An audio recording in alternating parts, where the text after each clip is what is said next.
Hello STO community, welcome to another Starbase UGC video tutorial. This tutorial is another triggers tutorial, but I think it's a really cool trick because it comes closest to creating branching mission objectives using triggers. In other ways, it's more of a sequel to the Triggers Part 3 tutorial that I did, so if you haven't watched that, please give that a watch and come back to this. So okay, here I am. And I finally have a Klingon. And let me show you what I did. So there's a force field at the door, and you can probably barely see it. And let's say my mission is to infiltrate the Federation research station or the mining colony or whatever. So I'm sneaking around and I'm trying to get past this force field. And I find this console. I can interact with the console. Then two options appear. I can do the math, or I can Klingon smash the console. Let's say I'm a exceptionally bright Klingon, and I'll do the math. So the puzzle is 2 plus 2 equals what? And then I have a number of options, and more options down here. Let's say 47. Okay, that's wrong. 1. That's wrong. And let's say I get it right, and there we go. The console or the force field is down, and I can move on to the next mission objective. And the mission objective in this map is just to reach the marker, which is about right here. But let's say that I'm not a very bright Klingon, and I hate math. So I'll come up to the console, I'll interact with it, and I'll try to do the math, but I'll get very frustrated with the math, so I will just choose to Klingon smash the console. And my bridge officer says, "Captain, I have just triggered security, and now I have a firefight on my hands."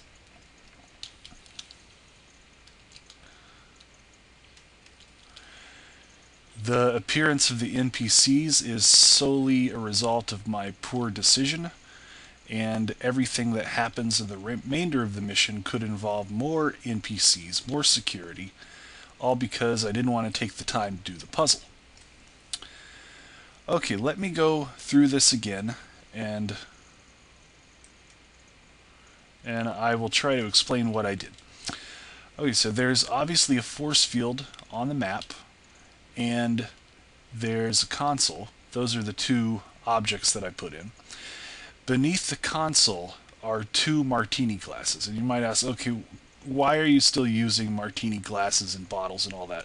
I could use invisible objects, but they're just too big right now. So if I use the invisible object, either I'd have to put it way behind the wall here, or down in the floor, or something, so that I can't interact with the console from right here. I got to get close to the console with the martini glass. So there are two martini glasses just below the floor here. Think of it as the first martini glass is a good choice, but the second martini glass is the bad choice. So once I interact with the console, the two martini glasses are set to appear. And once they appear, then I have interact options associated with them.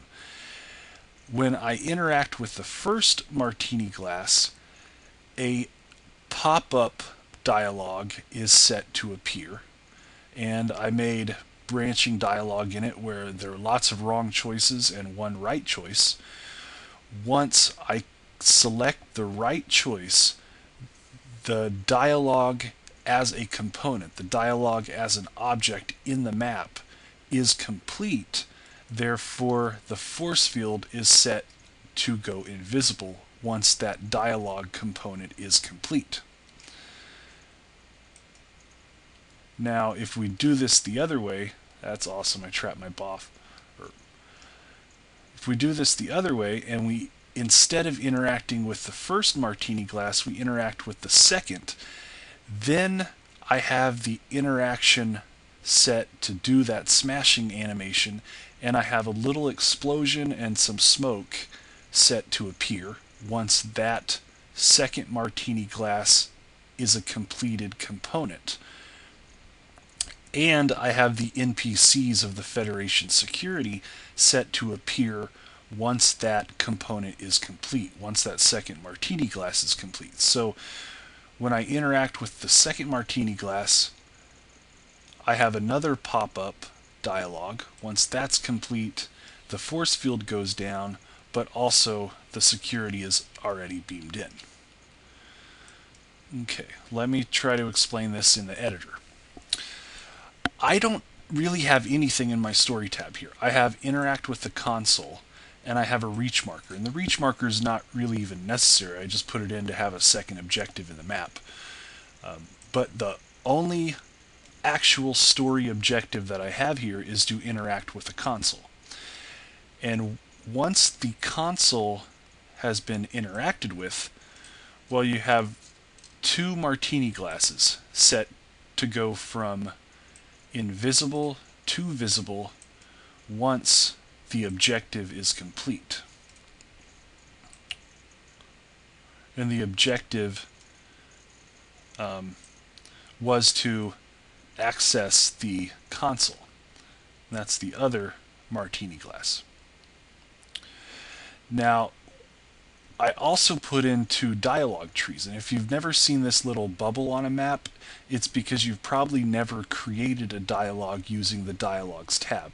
There's of course a way to create the dialogue in the Story tab, which is Talk to Contact or create a pop-up dialogue. But if you go down to the Dialogues tab and you create a dialogue, you can specify the map that you're using, and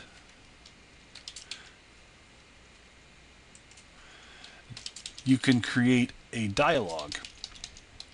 And this dialogue becomes an object in the map. So if I go back to the map tab, I can find my dialogue, dialogue tree 3, and it has triggers as well. It can go from hidden to visible once I complete a component, or I reach a marker, or an objective is in progress, etc.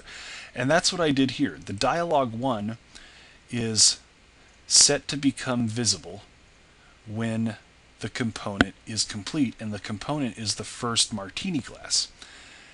And I can set the text of the first martini glass to correspond with the dialogue. And the first dialogue tree, as we saw, is the advanced dialogue editor of branching dialogue and the puzzle. Now, once this component is complete, we have the force field set to go from visible to invisible.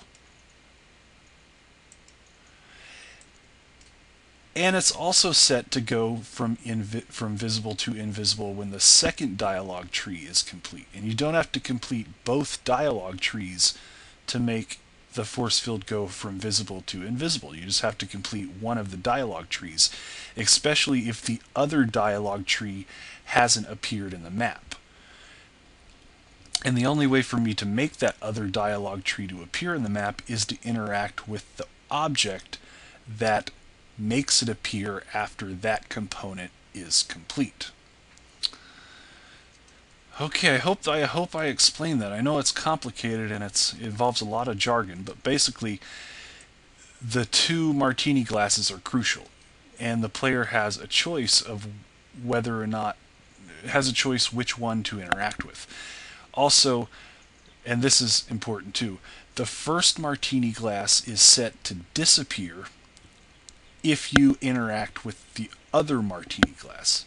Likewise, the second martini glass is set to disappear if you interact with the first martini glass. So once you make a choice, you have to deal with the consequences of that choice.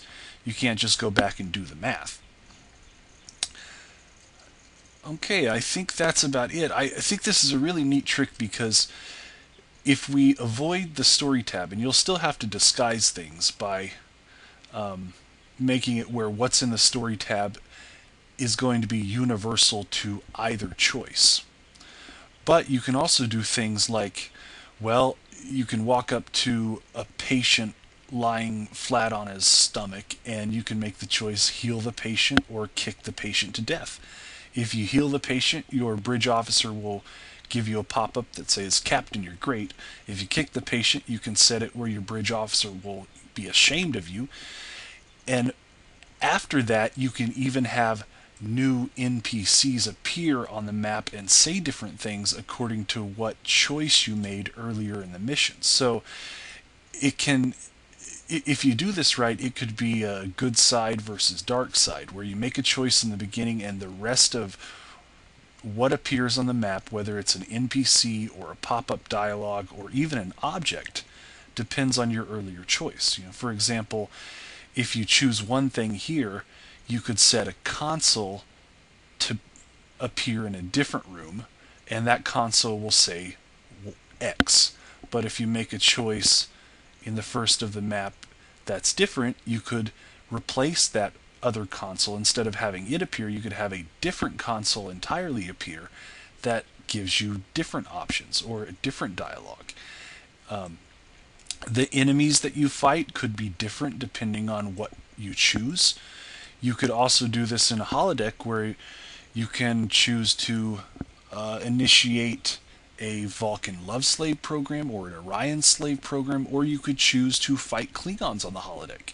And the choice of what you do is entirely up to you, because the choice that you make spawns other objects, which spawn other dialogues, which can spawn other objects, and it sets up a chain of events that very much depends on a player's choice. Okay, well, I hope that made some amount of sense. Please leave feedback on the forums or the blog. Please leave requests for future tutorials. And please help us edit Wiki UGC. Thank you very much.